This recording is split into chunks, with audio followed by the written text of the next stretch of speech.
This is the Risk Grandnovice Series, where I, a Grandmaster on the free-for-all ladder, share a lower-ranked game.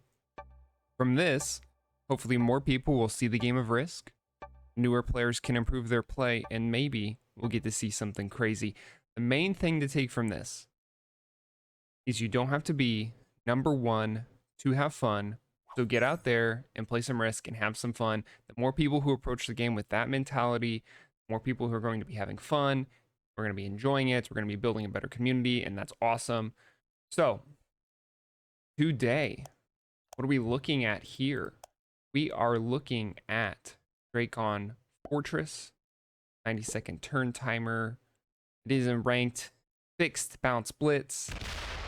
You're above an intermediate, you're an expert or above, you cannot join this game. Alliance is on, fog of war, blizzards, and portals off, and inactivity behavior is neutral. So I've been practicing on this map the round 1 of the season 3 2023 Risk free-for-all tournament is going to be on this map.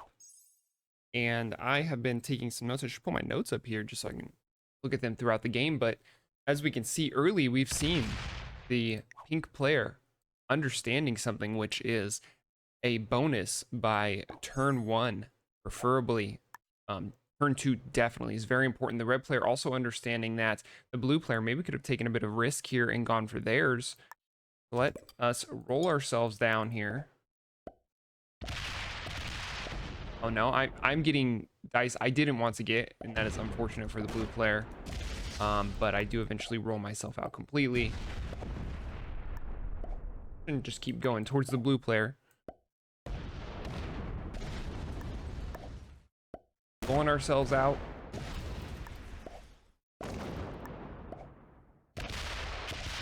That should be everywhere. So for those of you who don't know, what we do here is we remove ourselves from the game as quickly as possible so we can move into that spectator mode. We can have as little impact as possible on the game so we can see how the game is played by newer players against other newer players.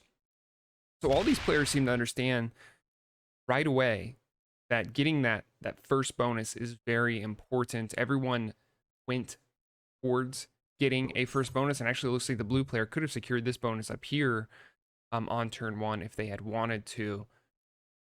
They did not. And so getting a bonus, preferably, I mean, some people will even say you want to get 2 bonuses by turn 1, but that's a little silly and very spawn dependent. But certainly your first bonus by turn 2, preferably turn 1, is very, very important on this map. And you should start looking for your second bonus after that. The orange player going for a bonus, I don't see secured first a lot. It's not a huge bonus, but I kind of like how it's out of the way. And they should definitely go for this, take it, and then start eyeing up a second bonus, which maybe they'll go up here, although in a lower ranked game, perhaps going up here isn't a good idea because of you're not sure if you can work with these people next to you, and you're not sure how these people are approaching the game. I would like securing a bonus closer, if not even touching to the orange first bonus, but we'll see what they choose to do. Coming around to the pink player, they're going to be the first to secure bonus troops from holding one of their bonus giving continents, and they're lining up perhaps to secure 2 more bonuses after that. They could, although probably would be overextending to do that. They could just stop after 1.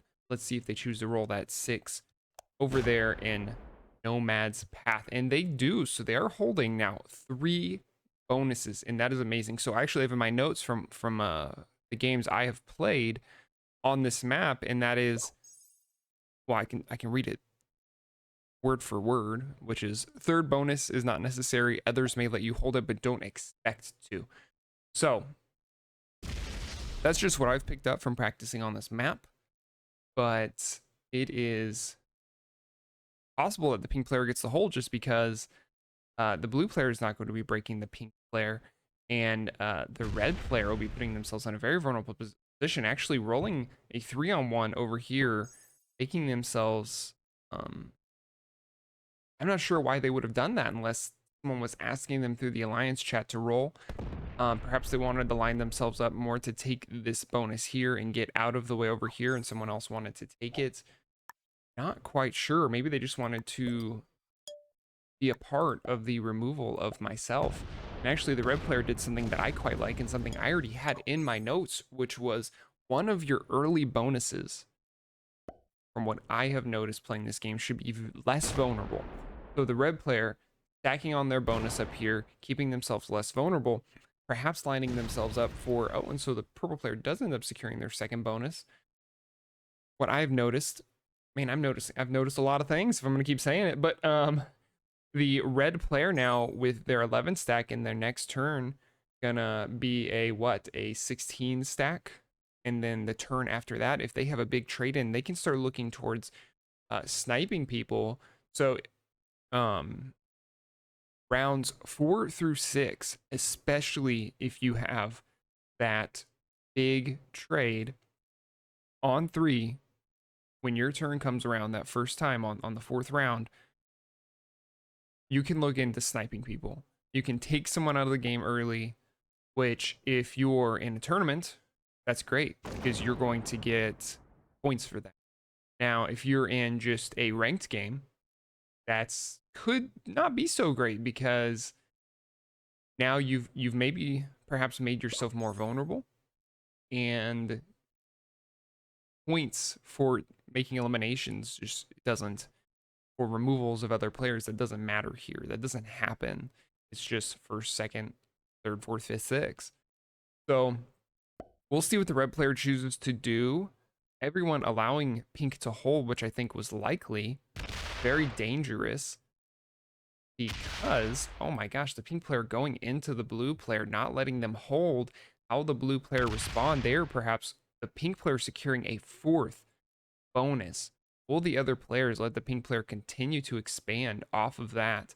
No one is really in a great position besides red to do something about that, and to do something about that, they'd be very vulnerable. So the pink player in a very good position right here, going to be looking into snowballing. See what the other players choose to do about it. So the blue player now kind of has to recalibrate. If they wanted to, they could go for this bonus, and I think they could take it this turn. So they add 3 here. Going to be using a 5 stack to break both of these. But take both of these, and then this 3 can fortify up to defend. And you just have to hope other players let you hold it. You can perhaps start to look towards taking this bonus, maybe even this bonus, just because there's so few troops here. Although other players will have to come through this bonus or come through this bonus to get to other areas of the map that they may want to. So I think this is a good place to go, although it is a very dangerous place to go. But you have to take risks when you're in such a weak position. And actually, the blue player choosing to leave the game, unfortunate. I think they still had a chance. If you are playing this game and you're playing this game for ranked points, you should consider. So they want to take this. The red player could. The red player could have actually still taken this bonus by rolling the 3-on-1 here. So I think definitely a missed opportunity for optimization there from the red player. They're definitely in this in-between space where the pink player is expanding quickly and no one's stopping. And the purple player is kind of expanding a decent amount, doing about what you'd expect on this map, while the red player on the very end of that spectrum is choosing not to expand at all and instead defend themselves, which is probably a good way to get not last or not 4th or not 3rd. Skipped one. It's a good way to not get 6th, 5th, 4th, or 3rd. Maybe perhaps a chance at 3rd if the other players decide you're worth it for the cards you have at the moment, but certainly a good way to secure at least 4th, but not a good way to secure 1st. So we'll see if the red player decides to expand from their current position, but right now they are on the verge of losing their external stacks, and they'll be in a position where the only way to get out will be to go through other players and their bonuses. So the purple player right there just had the possibility actually of securing another bonus here or securing one right here. Really, the player's not expanding as aggressively as the pink player, and nobody's putting a check on the pink player. So what I'd like to see here, if the pink player right now is kind of, if they don't have a trade on 3, a big trade on 3, they're going to be at the mercy of what the red player wants to choose to do. But so far, the red player has done nothing to stop the expansion of the pink player. So what the pink player can do is attack right here, fortify this 5 into there, and that's going to be putting a lot of pressure on the orange player. See what the orange player chooses to do. Right now, the purple player is in a really good position when thinking about contesting the pink player because they're on opposite ends of the map. So they do not have to get in each other's way to expand. Eventually, though, they will be in each other's way.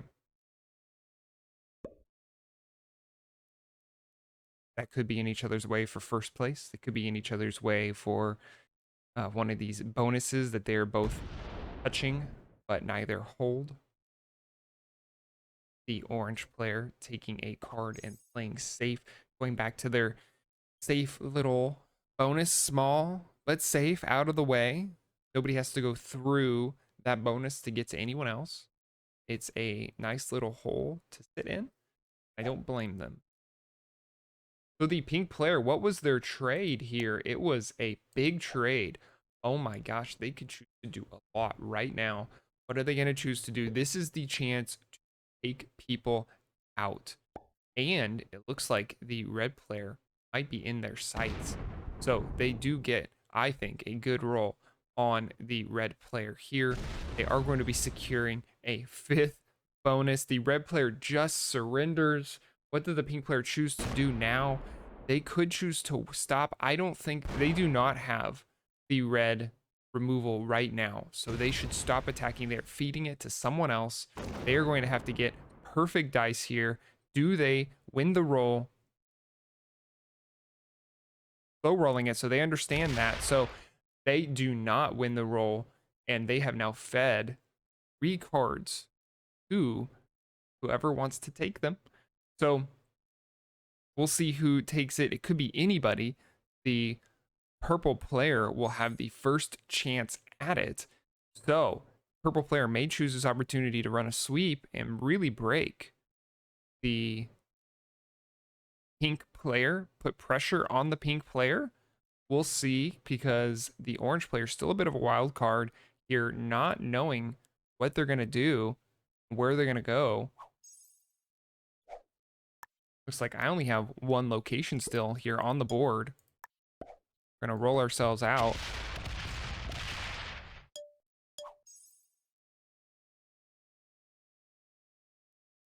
If the pink player is allowed to hold, they will be in amazing position. Right now they have a 3-point guard, 1, 2, 3 on 5 bonuses. That's amazing. So this is the purple player's time to strike. What are they going to choose to do? It looks like they might be lining up to remove the orange player after the removal of the red player. Let's see what happens. So you can see that with the troops, they could add here, take out the 8. Gosh, it's going to be really hard to get to the no, so they could get to those 1s with the right splits, but very risky. They're going to be removing myself, but I was not worth any cards. Let's spectate this game. So this is the chance for the purple player to run into the pink player, although they're not going to be able to break every bonus, and they get decent dice, and they are able to break 2, 2, 3 of the 5 bonuses from the purple player. So what does the orange player choose to do here? They're going to choose to go somewhere, but where? This is their chance. They have a small trade. That doesn't mean they have to have a small impact on this game. Right now, they could secure a 2nd bonus for themselves. I would really like that. I'd like it if they secured this bonus right here. They could guard it pretty well. And it keeps them out of the way of the conflict between pink and purple.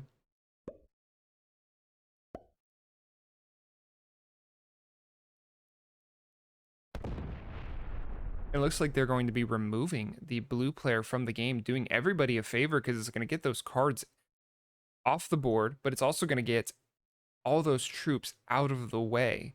So let's see if the orange player quickly enough can remove 11 troops with their 15.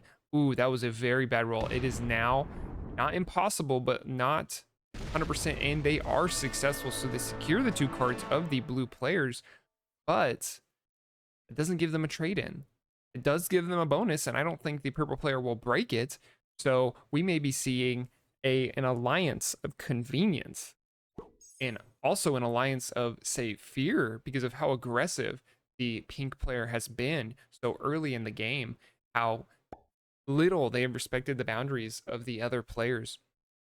The pink player could just choose to retake, but that just leaves the purple player to choose where they go with their extra troops. And I think it's back into the pink player, which would build this alliance with the orange player if trust can be built there.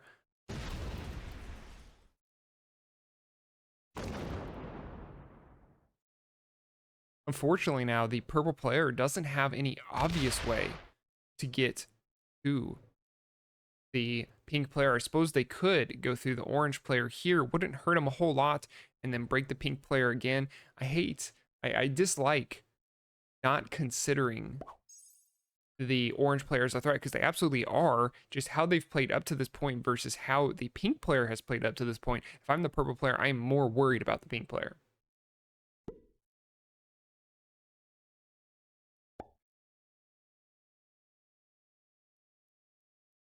And it actually looks like the purple player may choose to remove the orange player right now. That would be very interesting. They are in a very commanding position right now with how many troops they have. Oh, so they're hitting the pink player. They actually probably could have removed the orange player. They could have eliminated the orange player there, but they chose not to and are going to go back in. A 6-on-3, not 100% roll. It is successful. Very, very good roll, and they're able to break another bonus again of the pink player. Must be very frustrating.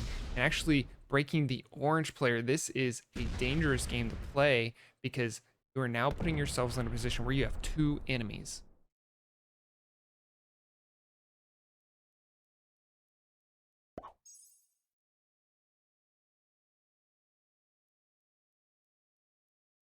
What does the orange player choose to do here? We haven't seen them be extremely aggressive, but we have seen that they can make moves. They can put together how to eliminate other players.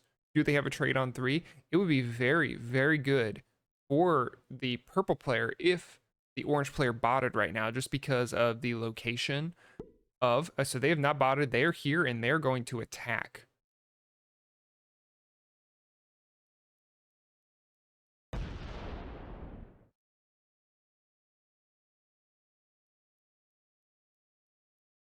Not attacking very much, though. Still in the way of the pink player. I think if you are the orange player and the pink player, you have to team up right now against the purple player. The purple player being so strong, being such a bully. Now it was interesting. The pink player had this fast aggressiveness ability to create eliminations early, but now we're seeing the purple player right behind them has now put themselves in the position where they are hitting other players, playing less friendly, which is fine, perfectly permissible. We'll see if it works out. Fortunately, this map is so small, it's so crowded. The bonus is so accessible that it is going to be hard now for these players. You'll see the purple player is actually broken the balance of the game. They have more troops than the other players combined. They need to use that advantage right now. The other player is going to be having trades possibly on 3 and on 4, which could help even that out, but not if they attack right now very hard, break open these bonuses, and stop that troop income from the other players.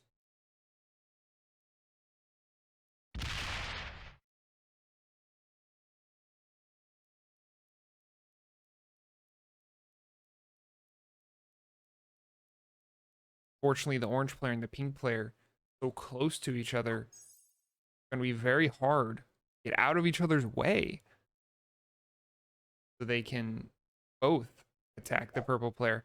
What does the orange player choose to do? They have not been fortunate with their trades. They have an 8, while other players have had, I think, a couple large trades. So let's see what they choose to do here. If they really wanted to, they wanted to push their luck, they could try taking all 3 of these other bonuses and just see, and then get out of the way of the pink player and the purple player. So what you do is you take several bonuses, you hope as the orange player, then you hope the pink player resecures their bonuses, and the purple player has to choose how they're going to attack both of you when they need to break the bonuses of all of you, the other 2 that they're going against. So let's see if they choose to do that. It's going to put this pressure on the purple player, this time-related pressure where they have to figure out where they're putting troops down, who they're attacking, and it's going to be hard with the extra troop income, with the cards and the eventual trades to overcome the 2 players working together. Not impossible, but hard to do.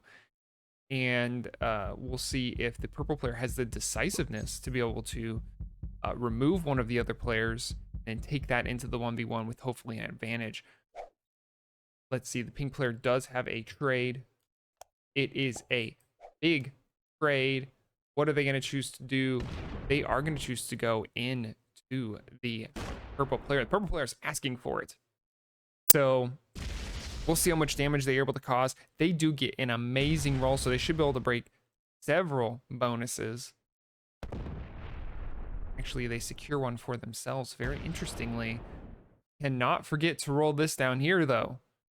Can't have the purple player... Yes, there we go. Holding that sneaky bonus down there.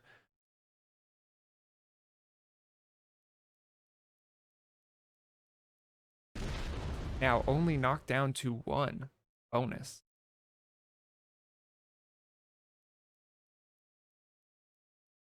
And on par with the other players now, the balance is no longer broken in any one player's favor.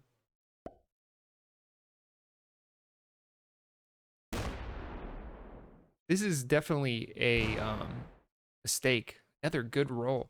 Definitely a mistake, I think, that a lot of players make in taking the game into the 2v1. I think a lot of the time you need to consider yourself taking the game into the 1v1, winning that, and then going into the 1v1 again. So it is no longer a 2v1, it is a 1v1 into a 1v1, which sounds like the same thing, but it's about where you put your focus. The purple players split their focus. The balance of the game was broken in their favor, and they split their focus between 2 individuals when they should have put all of their focus into 1. They had done that, I think their chances were much, much higher. And so I'm going to look through my other notes here while we see these players attack around. I think we might not see anything decisive happen for a few turns. So other things I have when you were playing these settings, we were playing World Domination fixed on this map. So I think your alliances make or break the game. So, but you have to get out of the early game first. So we saw those early snipes happen that the pink player laid down, and I don't even know if snipes is the right word because it wasn't really a surprise. It was more like a bulldozer, but you have to make it out of the early game, I think, on this map most of the time before and into the mid game before your alliances become more important than either your luck or your guards on your bonuses. So that's something to keep in mind. Right now, we are in I'd argue we're in the late game right now. I think we're in the late game, and the orange player and the pink player working together or at least, you know, maybe not because they're friends, because they like each other, because they've built something up, but out of like necessity, because they need to fight back against the purple player for survival, has really gone uh, well for them, while it has not gone as well for the purple player. Although, unfortunately, the pink player botting out this. So, this is going to be very interesting because the purple player receives a large amount of troops. And if you truly believe the pink player is gone, then you need to go into the orange player. Use those troops you get right now to go into the orange player. The orange player very well guarded, actually, across all of their bonuses. But purple player could choose to break all of those bonuses with those troop income they just got. So this is the question you ask yourself if you're the purple player. Do I trust that the pink player is actually gone? And do I go into the orange player? And then if you win that, you ask yourself, do I remove the pink player before I remove the orange player? You know, you maybe secure the pink player with a card block somewhere with not enough troop income to overtake you anywhere, and then remove the pink player, giving the orange player second for staying in the game. But actually, as the purple player also left the game, that's very interesting.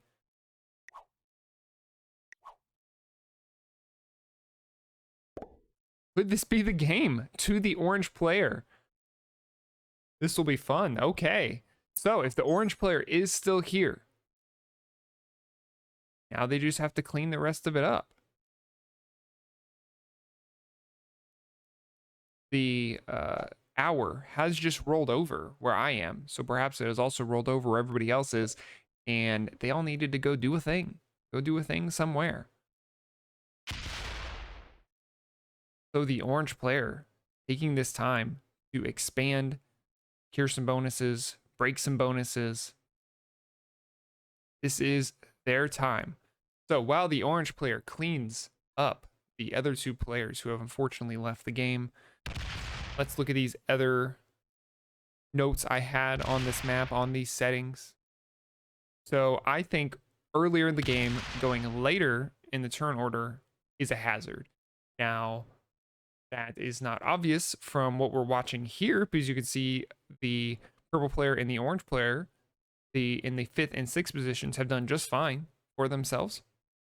But what I mean by that is going later in the turn order makes it less likely for you to be able to, you're going to be one of the later people who choose and say, hey, this is the bonus I have, or this is the bonus I'm going for. So you might have to be a bit more feisty if you're going later in the turn order. But later in the game, it doesn't matter as much. So let's see what we've got here.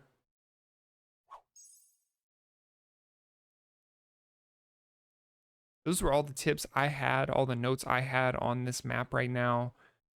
Let us see how the orange player chooses to clean up. If the purple player is still gone, which it looks like they are, we'll see who the orange player chooses to give second to, because the pink player botted out first. If it hits that 10-minute timer where the automatic surrender comes through because of the neutral AI, it will, second place, go to the purple player unless the orange player eliminates the purple player before that.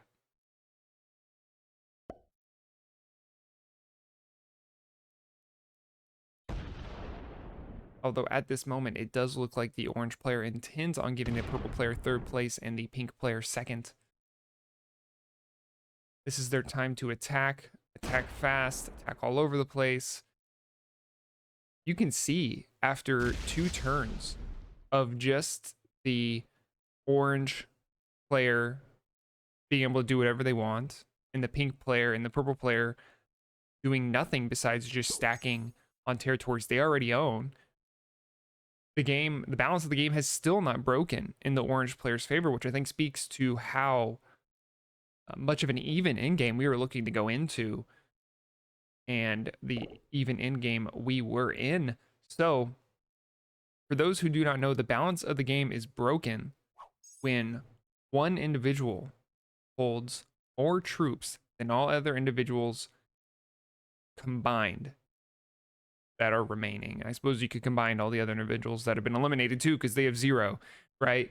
But unless you're talking about individuals who have surrendered with neutral AI, and then they still have troops remaining. But okay, so all it is going to be when one individual has more troops than all other individuals combined.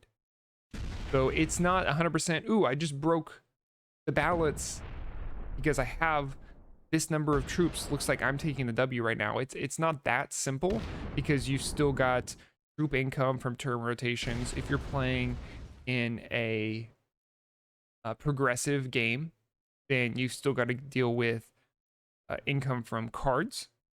But the general idea is, especially in fixed, is once you've broken the balance of the game, because of how many troops you have compared to how many of the other troops are had by the other players, you should be able to push through and hit the other players enough that you secure the W, because the other players shouldn't be able to bounce back even if they all work together.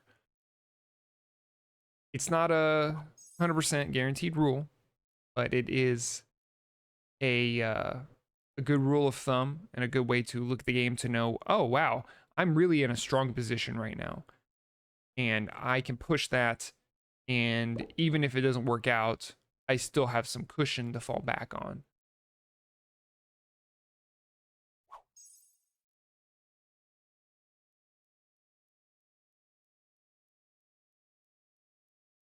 Looks like neither of the other two players, the pink player or the purple player, have returned.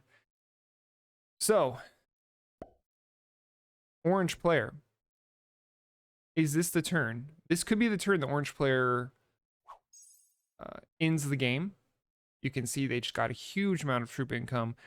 Enough troop income to end the game if they were to take out the purple player first and have a trade off of that. I think they could do it, but certainly if not this turn, then the next turn it will go the way of the orange player.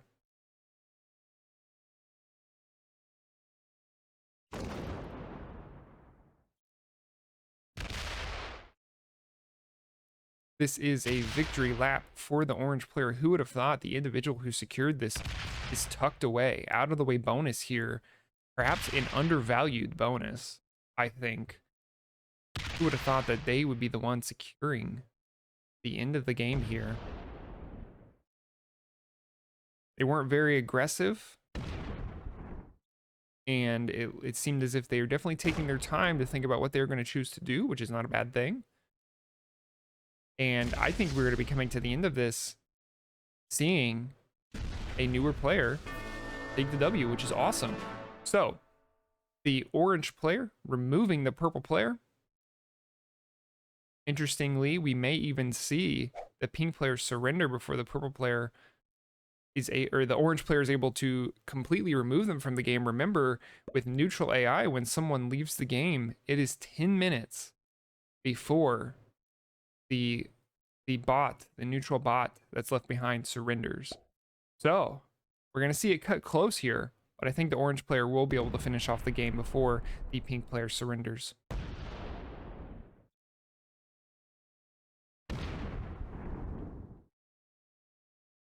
There we go. It looks like the pink player surrendered before the orange player was able to finish the game. I knew it was going to be cut close. Amazing, amazing. That's so fun to see at the very end. That's such an interesting variation of all the possible endings that could have happened here. The orange player may be asking themselves, what happened? I won, but what happened? They should have got a big end screen that says, you won. Congratulations. So, looking at these ranks here, novice, beginner, beginner, beginner, novice. Awesome. Awesome to see. I hope everyone who joined had fun. Sorry to see the purple player and the pink player bot out there, but happy to see that little variation at the end of the game with the orange player taking the W off the back of that surrender, even though they're about to take it anyway. So, this has been the Risk Grandnovice Series. Get out there, play some Risk, and have some fun.